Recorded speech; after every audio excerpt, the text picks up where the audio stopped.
कमाल का डांस किया। रोबोट्स ने इंसानों की तरह शरीर, हाथ, पैर, सिर सब कुछ हिलाया। लेकिन दर्शक तब चौंक गए जब रोबोट्स ने एक के बाद एक कई फ्लिप लगाए और एक बार भी वो लड़खड़ाए नहीं।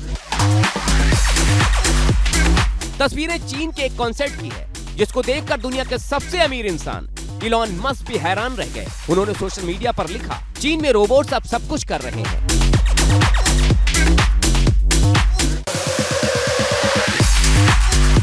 कमाल का डांस किया। रोबोट्स ने इंसानों की तरह शरीर, हाथ, पैर, सिर सब कुछ हिलाया।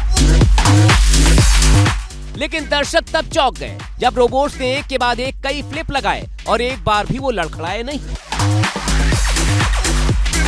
तस्वीरें चीन के एक कॉन्सर्ट की है, जिसको देखकर दुनिया के सबसे अमीर इंसान इलॉन मस्क भी हैरान रह गए। उन्होंने सोशल मीडिया पर लिखा, चीन में रोबोट्स अब सब कुछ कर रहे हैं।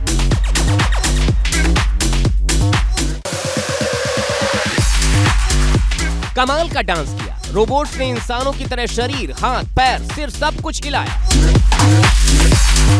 लेकिन दर्शक तब चौंक गए जब रोबोट्स ने एक के बाद एक कई फ्लिप लगाए और एक बार भी वो लड़खड़ाए नहीं।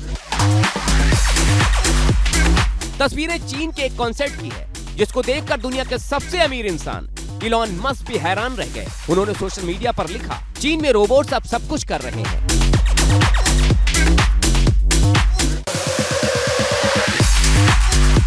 कमाल का डांस किया। रोबोट्स ने इंसानों की तरह शरीर, हाथ, पैर, सिर सब कुछ हिलाया। लेकिन दर्शक तब चौंक गए जब रोबोट्स ने एक के बाद एक कई फ्लिप लगाए और एक बार भी वो लड़खड़ाए नहीं। तस्वीरें चीन के एक कॉन्सर्ट की है, जिसको देखकर दुनिया के सबसे अमीर इंसान इलॉन मस्क भी हैरान रह गए। उन्होंने सोशल मीडिया पर लिखा, चीन में रोबोट्स अब सब कुछ कर रहे हैं।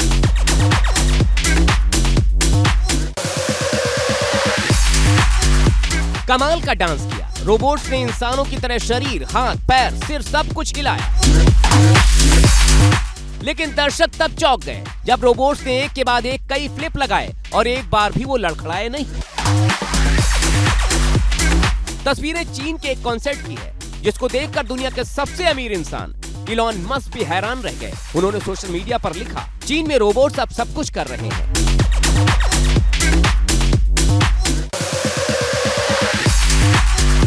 कमाल का डांस किया। रोबोट्स ने इंसानों की तरह शरीर, हाथ, पैर, सिर सब कुछ हिलाया। लेकिन दर्शक तब चौंक गए जब रोबोट्स ने एक के बाद एक कई फ्लिप लगाए और एक बार भी वो लड़खड़ाए नहीं।